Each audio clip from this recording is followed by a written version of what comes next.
നമസ്കാരം. വളച്ചു കെട്ടാതെ straight to the point ഈ പ്രത്യേക പരിപാടിയിലേക്ക് എല്ലാ പ്രിയപ്പെട്ട പ്രേക്ഷകർക്കും സ്വാഗതം. വഖഫ് അധിനിവേശത്തിനെതിരെ ലോക ശ്രദ്ധയെ ആകർഷിച്ച ഐതിഹാസികമായിട്ടുള്ള മുനമ്പം സമരം 100 ദിനങ്ങൾ പിന്നിടുന്നു. എന്തുകൊണ്ടാണ് ആ പാവപ്പെട്ട ജനതയ്ക്ക് ഇന്ത്യയെ പോലെ ഭരണഘടന നിലനിൽക്കുന്ന വ്യവസ്ഥാപിതമായിട്ടുള്ള നിയമവ്യവസ്ഥ നിലനിൽക്കുന്ന ഒരു രാജ്യത്ത് സ്വന്തം ഭൂമിയിൽ ജീവിക്കുവാനുള്ള അവകാശത്തിന് വേണ്ടി ഈ 100 ദിനങ്ങൾ സഹന സമരത്തിൽ ഏർപ്പെടേണ്ടി വന്നത്? അതിൻ്റെ ഒരു ഉത്തരവാദി ആരാണ്? ഈ വഖഫ് അധിനിവേശവുമായി ബന്ധപ്പെട്ട പ്രതിസന്ധിക്കുള്ള യഥാർത്ഥ ശാശ്വതമായിട്ടുള്ള പരിഹാരങ്ങൾ എന്തൊക്കെയാണ്? ഈ ചോദ്യങ്ങൾക്ക് വളച്ചു കിട്ടാതെയുള്ള ഉത്തരങ്ങളുമായി ഇന്ന് നമ്മോടൊപ്പമുള്ളത് BJP നേതാവ് അഡ്വക്കേറ്റ് ശ്രീ ഷോൺ ജോർജ് ആണ്. അഡ്വക്കേറ്റ് ശ്രീ ഷോൺ ജോർജ്, അങ്ങേ പ്രോഗ്രാമിലേക്ക് സ്വാഗതം ചെയ്യുന്നു. ഞാൻ തുടക്കത്തിൽ പറഞ്ഞതുപോലെ 100 ദിനങ്ങൾ എടുത്തിരിക്കുന്നു ഈ ഒരു സമരം ഇത്തരത്തിൽ മുന്നോട്ട് പോയിട്ട്.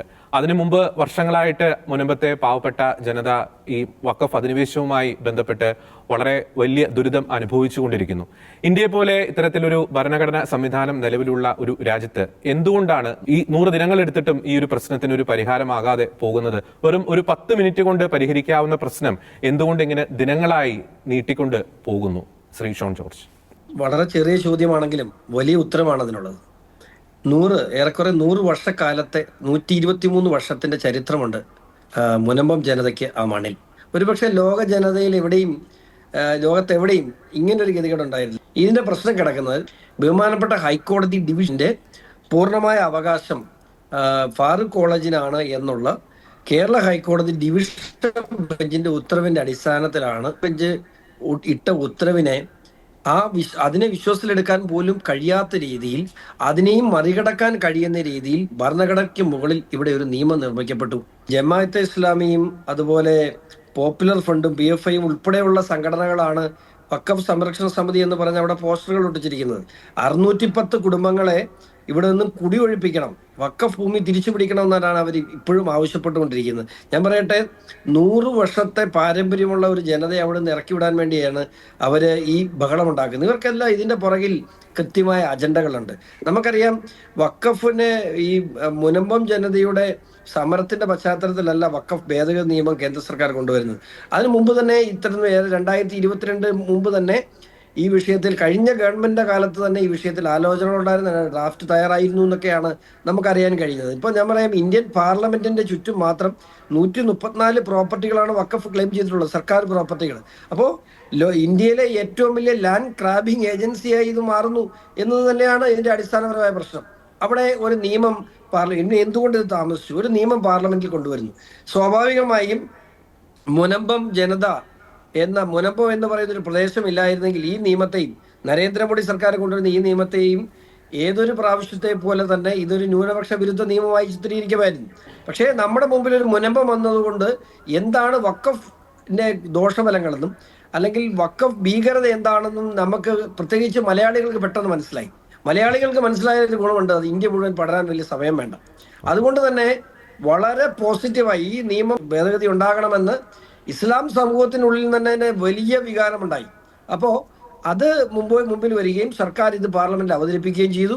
അവതരിപ്പിച്ച സമയത്ത് എല്ലാ പ്രാവശ്യത്തെ പോലെ തന്നെ കോൺഗ്രസ് അവരുടെ പ്രീണന നയത്തിന്റെ ഭാഗമായി ശക്തമായി ഈ ബില്ലിനെ എതിർക്കുകയും ബില്ല് പരസ്യമായി വലിച്ചീറുകയൊക്കെ ചെയ്യുന്ന സാഹചര്യം നമ്മൾ പാർലമെന്റിൽ കണ്ടു. അതിനുശേഷം ഇത് JPCക്ക് അയക്കണമെന്ന് ആവശ്യപ്പെട്ടു. സ്വാഭാവികമായും ഇത്തരത്തിൽ ഒരു കോൺട്രവേഴ്ഷ്യൽ ആക്കുകയാണല്ലോ. അപ്പോൾ കോൺട്രവേഴ്ഷ്യലായ ഒരു നിയമം വന്നു കഴിയുമ്പോൾ അതിനെ ജോയിന്റ് പാർലമെന്ററി കമ്മിറ്റിക്ക് അയക്കുക എന്നുള്ളത് സാമാന്യ മര്യാദയാണ്. ആ ജോയിന്റ് പാർലമെന്ററി കമ്മിറ്റിയുടെ നിർദ്ദേശത്തോടു കൂടിയാണ് സ്വാഭാവികമായും വലിയ പ്രസക്തിയുള്ള ബില്ലുകളൊക്കെ നടപ്പാക്കാറുള്ളത്. അപ്പം അതിനെ ജോയിന്റ് പാർലമെന്ററി കമ്മിറ്റിക്ക് വിടുകയും ജോയിന്റ് പാർലമെന്ററി കമ്മിറ്റി കഴിഞ്ഞ മാസം തന്നെ ഇത് ബില്ല് സഭയിൽ അവതരിപ്പിക്കാൻ റിപ്പോർട്ട് വെക്കാൻ തയ്യാറായിരുന്നു. പക്ഷേ കോൺഗ്രസിന്റെ 10 അംഗ സംഘം ഔദ്യോഗികമായി സ്പീക്കറെ കാണുകയും JPC ചെയർമാനെ കാണുകയും കൂടുതൽ സമയം ഞങ്ങൾക്ക് ഈ വിഷയം പഠിക്കാൻ വേണമെന്ന് ആവശ്യപ്പെടുകയും ചെയ്തു. സ്വാഭാവികമായിട്ട് അത് അനുവദിച്ചില്ല എന്നുണ്ടെങ്കിൽ JPC ഒരു പ്രഹസനമായിരുന്നു എന്നുള്ള പ്രചരണമായിരിക്കും പിന്നീട് ഇന്ത്യ ഒട്ടുക്ക് നടക്കാൻ പോകുന്നത്. സ്വാഭാവികമായിട്ടും ആ പ്രചരണത്തിന്റെ ആവശ്യമില്ല. ഇത്തരത്തിലൊരു നിയമം വരുമ്പോൾ ആ നിയമത്തിന്റെ എല്ലാ സാധ്യതകൾ കൊണ്ടും മാത്രമല്ല പഠിക്കാനും അവർക്കും ഇതിന്റെ ദോഷം പഠിക്കട്ടെ. അത് കഴിഞ്ഞ് അവർ പഠിച്ച് നല്ല ബോധ്യത്തിന്റെ അടിസ്ഥാനത്തിൽ തന്നെ ഈ നിയമം പാർലമെന്റിൽ കൊണ്ടുവരണം. പക്ഷേ ഞങ്ങളൊക്കെ ഇപ്പൊ പറയുന്നത് ഇതൊന്നുമല്ല. ശരിക്കും വഖഫ് ഭേദഗതി ഇപ്പൊ 1995 ആക്ടിന്റെ ഒരു ഭേദഗതി 2013 വന്നു. അതാണ് കൂടുതൽ പ്രശ്നം ഉണ്ടാക്കിയത്. പക്ഷേ ഇപ്പൊ 2025 വരാൻ പോകുന്നത് ഒരു ഭേദഗതിയാണ്. പക്ഷെ നമ്മൾ ആവശ്യപ്പെടുന്നത് ഭേദഗതി അല്ല വേണ്ട, ഈ ആക്ടേ പൊളിച്ചു മാറ്റേണ്ട ആവശ്യമുണ്ട്. കാരണം ഈ വഖഫിന്റെ മുനമ്പം പോലെയുള്ള ആയിരക്കണക്കിന് 28,000 പരാതികളാണ് വഖഫിൽ കെട്ടിക്കിടക്കുന്നത്. അങ്ങനെ അതിൽ 50% മുസ്ലിം സമുദായവുമായി ബന്ധപ്പെട്ട ഇസ്ലാമികരുടെ തന്നെ പ്രശ്നങ്ങളാണ് അവിടെ കെട്ടിക്കിടക്കുന്നത്. ശരിക്കും ഇതൊരു വലിയ ബാധ്യതയായി മാറിക്കൊണ്ടിരിക്കുകയാണ്. ഇപ്പോഴും ഈ പ്രശ്നങ്ങൾക്കൊന്നും പരിഹാരം കാണാമല്ലാത്ത ഫാമിലി വഖഫ്, അത് ഇപ്പൊ ഈ ബില്ലിൽ പരാമർശമില്ല. ഫാമിലി വഖഫ് ഒരു വലിയ ദുരന്തമായി മാറിക്കൊണ്ടിരിക്കുകയാണ്. അതായത് ഫാമിലിക്കായി വഖഫ് ചെയ്ത് കൊടുത്ത് വസ്തുക്കൾ 3, 4, 5 തലമുറയായിരിക്കുന്നു. ആ തലമുറയിൽ 5ാം തലമുറയൊക്കെ ആയപ്പോഴത്തേനും ഇതിന്റെ അവകാശികൾ 100-ന് മുകളിലേക്കായി. ഒരു ചെറിയ വസ്തുവിന് 100-ന് മുകളിൽ അവകാശികളും അതിൽ നിന്നും കിട്ടുന്ന വരുമാനം ഈക്വലായി ഡിവൈഡ് ചെയ്യാനും ഒക്കെ പറ്റുന്ന സാഹചര്യം. ഇത് മുഴുവൻ കോടതികളിലേക്ക് പോവുകയാണ്, ഇത് മുഴുവൻ ലിറ്റിഗേഷനിലേക്ക് പോവുകയാണ്. ഇത് നമ്മുടെ സിവിൽ കോടതിയിൽ ഈ കേസ് നടത്താൻ സമയം കാണുള്ളൂ. അപ്പോൾ നിരവധിയായി ഇത്തരം വിഷയങ്ങൾ അഡ്രസ്സ് ചെയ്യപ്പെടേണ്ടതുണ്ട്. അതുകൊണ്ട് സമൂലമായി ഈ ആക്ട് മാറ്റണം എന്ന് തന്നെയാണ് ഞങ്ങളൊക്കെ ആവശ്യപ്പെടുന്നത്. ഓക്കെ, അത് വ്യക്തമാണ്. ഞാൻ മറ്റൊരു കാര്യം കൂടി, നമ്മൾ ഈ മുനമ്പം വിഷയമാണ് അങ്ങ് സൂചിപ്പിച്ചതുപോലെ ഈ വഖഫ് അധിനിവേശത്തിൻ്റെ ഒരു ഭീകരത ലോകത്തിന് കാട്ടിക്കൊടുത്തത്. തീർച്ചയായിട്ടും ആ ഒരു വിഷയം പരിഹരിക്കപ്പെടണം. പക്ഷേ ഈ മുനമ്പം സമരം ഇങ്ങനെ മുന്നോട്ട് പോകുമ്പോൾ പ്രശ്നം അല്ലെങ്കിൽ ഈ ഒരു പ്രതിസന്ധി മുനമ്പത്ത് മാത്രമാണ് എന്നൊരു പ്രതീതി ചില മുഖ്യധാര രാഷ്ട്രീയ പാർട്ടികൾ വരുത്തി തീർക്കുന്നതായിട്ട് അങ്ങേക്ക് തോന്നുന്നുണ്ട്. അതായത് ഇതിൻ്റെ കോർ ഇഷ്യൂവിൽ നിന്ന് ജനത്തിൻ്റെ ഒരു ശ്രദ്ധ മാറ്റുന്നു. മുനമ്പം വിഷയം, ആ മുനമ്പം പ്രശ്നം പറയുമ്പോൾ പോലും വഖഫ് എന്ന് വാക്കുച്ചരിക്കാൻ പോലും പലർക്കും പേടിയാണ്, മടിയാണ്. ഒപ്പം അതിനോട് കൂട്ടിച്ചേർത്ത് മറ്റൊരു കാര്യം കൂടി, ജുഡീഷ്യൽ കമ്മീഷനെ നിയോഗിച്ചത് പോലും ഈ പ്രശ്നം ഇങ്ങനെ നീട്ടിക്കൊണ്ടുപോയി തെരഞ്ഞെടുപ്പിന്, ഇനി വരാൻ പോകുന്ന തദ്ദേശ തെരഞ്ഞെടുപ്പ്, നിയമസഭാ തെരഞ്ഞെടുപ്പിൽ ഒരു നേട്ടം കൊയ്യാൻ വേണ്ടി ചില ആളുകളുടെ ഒരു ശ്രമം ആ ഒരു നിയമനത്തിന് പിന്നിൽ ഉള്ളതായിട്ട് അങ്ങേക്ക് സംശയമുണ്ടോ? തുടക്കത്തിൽ ഈ വിഷയത്തെ വളരെ പ്രാദേശികമായ ഒരു വിഷയമായി കരുതാനാണ് ശ്രമിച്ചത്. അത് പ്രത്യേകിച്ച് ഷക്കിന ന്യൂസിനോട് പ്രത്യേകം നന്ദി പറയാതിരിക്കാൻ പറ്റില്ല. നിങ്ങളുടെയൊക്കെ ഒരു ഇടപെടൽ കൊണ്ട് മാത്രമാണ് ഈ ഒരു പരിധി വരെ ഈ വിഷയത്തെ പുറംലോകം അറിഞ്ഞത്. നമ്മളത് സോഷ്യൽ മീഡിയ ഈ വിഷയം ഏറ്റെടുക്കുകയായിരുന്നു. മറ്റൊരു വാർത്താ മാധ്യമങ്ങൾ ഇത് വന്നില്ല. മുനമ്പത്തെ വിഷയം അവിടെ കൊണ്ട് തീരും, നിങ്ങൾക്കിത് എന്ത് ചെയ്യാൻ പറ്റുമെന്ന് എന്നോടൊരു പ്രമുഖ കോൺഗ്രസിന്റെ ജനപ്രതിനിധി എന്നോട് വെല്ലുവിളിച്ചു. നിങ്ങൾക്കിത് എന്ത് ചെയ്യാൻ പറ്റും? അത് മുനമ്പത്തെ വിഷയം മുനമ്പം മാത്രമാണ്, അതിനപ്പുറത്തേക്ക് ഇത് കൊണ്ടുവരാൻ കഴിയില്ല. അത് കൊണ്ടുവരിക ചെയ്തതെന്ന് മാത്രമല്ല, അത് ഇന്ത്യ ഒട്ടുക്ക് ചർച്ചയാക്കാനും ഇന്ന് കഴിഞ്ഞിട്ടുണ്ട് എന്ന് പറയുന്നത് ഭാരതീയ ജനതാ പാർട്ടിയെ സംബന്ധിച്ചിടത്തോളം ഞങ്ങൾ അഭിമാനമായി കരുതുന്നു. കാരണം അത് ഇത്തരത്തിലാണ് ഏത് നിയമം. ഇവിടെ നമുക്ക് പൗരത്വ ഭേദഗതി നിയമം വന്നപ്പോൾ നമ്മളിത് അനുഭവിച്ചതാണ്. ഇവിടെ എല്ലാ രാഷ്ട്രീയ പാർട്ടിയും കരുതിയത് ഇത് പ്രാദേശികമായി ഇത് അവിടെ കൊണ്ട് പരിഹരിക്കപ്പെടും, അവരുടെ വിഷയങ്ങൾ പ്രശ്നം പരിഹരിച്ച് എങ്ങനെയെങ്കിലും തീർക്കാം. പക്ഷെ അവരുടെ വിഷയം ഒരിക്കലും പരിഹരിക്കപ്പെടാൻ പോകുന്നില്ല. കാരണം ഇത് ആക്ട് വഴി ഉണ്ടായ ഒരു പ്രശ്നമാണ്. അത് ഒരിക്കലും കോടതിയിൽ നിലവിലുള്ള നിയമപ്രകാരം ഒരു കോടതിയിൽ നിന്നും ആ പാവപ്പെട്ടവർക്ക് നിയമം കിട്ടില്ല. അത് കുറച്ച് ദിവസം കഴിഞ്ഞപ്പോൾ തന്നെ അവിടെ മുഴുവൻ ഭൂമാഫിയാണെന്ന് പറഞ്ഞുണ്ടാക്കി. അതിനുശേഷം ഇതിന്റെ പുറകിൽ ആളുകളുണ്ടെന്ന് പറഞ്ഞ് ഉണ്ടാക്കി. ഇത് BJPയുടെ രാഷ്ട്രീയമാണെന്ന് പറയാൻ ശ്രമിച്ചു. ഇതെല്ലാം തരണം ചെയ്തുകൊണ്ട് ആ ഭൂസംരക്ഷണ സമിതി അവരാരെയും അവിടെ വരുന്ന ആരെയും നിരാകരിക്കാറില്ലല്ലോ. ഇന്നലെ അവിടെ ആരൊക്കെ വന്നു? എല്ലാവരും സ്വീകരിച്ചില്ലേ? എല്ലാ MLA-മാരെയും സ്വീകരിച്ചു, എല്ലാ MP-മാരെയും സ്വീകരിച്ചു. അവരുടെ മര്യാദയാണ്. അവർ മണ്ടന്മാരായിട്ടൊന്നുമല്ല, അവർക്ക് കൃത്യമായിട്ട് അറിയാം അവിടെ വരുന്ന MLA-മാർ എല്ലാവരും കൂടെ വഖഫ് ഭേദഗതി നിയമത്തിനെതിരെ നിയമം പാസ്സാക്കിയിട്ട് തന്നെയാണ് ഇവർ വരുന്നതെന്നറിയാം. പക്ഷേ മുനമ്പൻ ജനത മര്യാദയുള്ള ജനതയാണ്. അവർക്ക് എല്ലാവരെയും അവരെ സഹായിക്കാൻ വന്നാലും അവര് സന്തോഷത്തോടുകൂടി സ്വീകരിക്കും.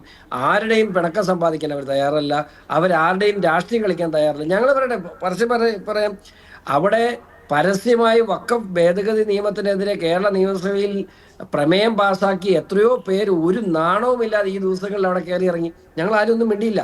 കാരണം അത് ആ മുനമ്പൻ ജനതയുടെ അവരുടെ ഒരു ആകുലത, ആരാണെങ്കിലും കുഴപ്പമില്ല, ഞങ്ങളുടെ പ്രശ്നം ഒന്ന് പരിഹരിക്കണം എന്ന് മാത്രമേ ആ പാവങ്ങൾ കരുതുള്ളൂ. പക്ഷെ അവരെ വിഡ്ഢികളാക്കിക്കൊണ്ടാണ് ഇപ്പോഴും ഈ നിമിഷവും കേന്ദ്ര സർക്കാരിന്റെ കൊണ്ടുവന്ന ഈ നിയമത്തിനെതിരെ കോൺഗ്രസ് പാർട്ടിയുടെയും കമ്മ്യൂണിസ്റ്റ് പാർട്ടി ഇപ്പോ ഈ ഒരു കമ്മീഷൻ നിയമിച്ചു. ആ കമ്മീഷൻ എന്തു ചെയ്യാൻ പറ്റും? ഒരു സെൻട്രൽ ആക്ട് പ്രകാരം ആർട്ടിക്കിൾ 256 അനുസരിച്ച് ഒരു സെൻട്രൽ ആക്ടിനെ ഒരു സംസ്ഥാന സർക്കാർ നിയമിക്കുന്ന കമ്മീഷൻ ആക്ട് പ്രകാരം നിയമിച്ച ഒരു കമ്മീഷന് ഏത് തരത്തിൽ ആ ആക്ടിനെ മറികടക്കാൻ കഴിയും? ഒരു കാരണവശാലും കഴിയില്ല. പിന്നെ കുറച്ച് ദിവസം അവർ ഏതൊരു സമരത്തിനും ആയുസ് ഇത്ര ദിവസം കഴിയുമ്പോഴത്തേനും അതിന്റെ ശക്തിയും ബലമൊക്കെ കുറയും. പക്ഷേ മുനമ്പം ജനത നേരെ തിരിച്ചാണ്. ഓരോ ദിവസം കഴിയും തോറും അവരുടെ ആവേശവും സമരത്തിന്റെ വ്യാപ്തിയും കൂടി വരികയാണ് എന്നുള്ളത് ഇപ്പോഴും പിണറായി വിജയൻ തിരിച്ചറിയുന്നില്ല.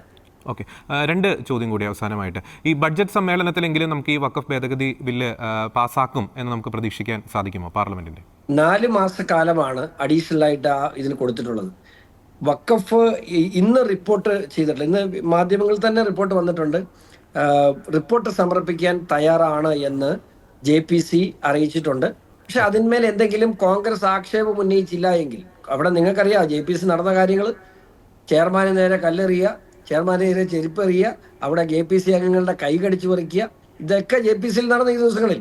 അപ്പൊ ഞാൻ പറഞ്ഞത്, അവിടെ ഏതെങ്കിലും തരത്തിൽ ഒബ്ജക്ഷൻ കോൺഗ്രസിന്റെ ഭാഗത്തുനിന്ന് ഇനി കൂടുതൽ സമയം വേണമെന്നൊരു ആവശ്യം ഉന്നയിച്ചില്ല എങ്കിൽ ഒരു സംശയം വേണ്ട, ബഡ്ജറ്റ് സമ്മേളനത്തിൽ തന്നെ ഈ നിയമം വരുമെന്നാണ് ഞാൻ കരുതുന്നത്. ഓക്കെ, അവസാനം ഒറ്റൊരു ചോദ്യം കൂടി ശ്രീ ഷോൺ ജോർജ്. നമുക്കറിയാം സെൻട്രൽ വഖഫ് കൗൺസിലിന് കീഴിലുള്ള വഖഫ് അസറ്റ് മാനേജ്മെന്റ് സിസ്റ്റം ഓഫ് ഇന്ത്യയുടെ പോർട്ടലിൽ കേരളത്തിലുള്ള 53,297 സ്ഥലങ്ങളിൽ വഖഫ് അവകാശവാദം ഉന്നയിച്ചിട്ടുണ്ട്. അതിൽ തന്നെ 1186 സ്ഥലങ്ങളെക്കുറിച്ച് മാത്രമേ തൽസ്ഥിതി വിവരങ്ങൾ ലഭ്യമായിട്ടുള്ളൂ. അപ്പോൾ ബാക്കി വരുന്ന 52,111 സ്ഥലങ്ങളെക്കുറിച്ച് വലിയൊരു ആശങ്കയിൽ കഴിയേണ്ട ഒരു സാഹചര്യമല്ലേ കേരളത്തിലുള്ളത്? അപ്പം അങ്ങ് സൂചിപ്പിച്ചതുപോലെ നമ്മുടെ ഈ സ്ഥലം പോലും പണ്ട് വഖഫ് ചെയ്ത് കൊടുത്തതാണോ എന്ന തരത്തിലുള്ളൊരു പേടിയിൽ കഴിയേണ്ട ഒരു ഗതികേടിലല്ലേ ഇന്ന് സമൂഹം ജീവിക്കുന്നത്? ഇത് റിയൽ എസ്റ്റേറ്റ് മേഖല എത്ര ബാധിച്ചെന്നറിയോ? ഇവിടെ മാന്യമായി ജീവിക്കുന്ന ഇസ്ലാം സമൂഹത്തിൽപ്പെടുന്ന ഒരു വ്യക്തിക്ക് ഇപ്പൊ സ്വന്തം സ്ഥലം വിൽക്കാൻ പറ്റില്ല, അവരുടെ നിന്ന് ആരും വാങ്ങിക്കില്ല. മനസ്സിലായില്ല? അത്രയും വലിയ പ്രതിസന്ധികളിലേക്ക് ഇപ്പം തൃശ്ശൂർ ജില്ലയിൽ മാത്രം എടുത്ത്, എൻ്റെ ഒരു സുഹൃത്താണ് അത് ഡീറ്റെയിൽസ് എടുത്തത്, 2300-ലധികം സ്ഥലങ്ങളാണ് അവരിപ്പോ ക്ലെയിം ചെയ്തിട്ടുള്ളത്.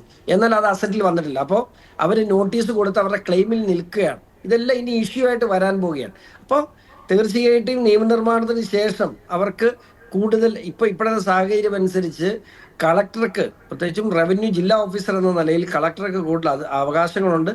ഡോക്യുമെന്റ് ചുമ്മാ പോയിട്ട് ഇത് എൻ്റേതാണെന്ന് പറഞ്ഞാൽ എൻ്റേതാകുന്ന സാഹചര്യമൊന്നും ഈ നിയമ ഭേദഗതിക്ക് ശേഷം ഉണ്ടാകില്ല. അത് കളക്ടർമാർക്ക് നേരിട്ട് പരാതി നൽകാനും കളക്ടർ സ്പോട്ട് വെരിഫൈ ചെയ്യാനും ഡോക്യുമെന്റ് വെരിഫൈ ചെയ്യാനും അത് അധികാരം കളക്ടർമാർക്ക് ലഭിക്കുന്നതോടുകൂടി തീർച്ചയായിട്ടും നിയമപരമായേ ഇനി കാര്യങ്ങൾ മുമ്പോട്ട് പോകൂ എന്ന് നമുക്ക് പ്രത്യാശിക്കാം.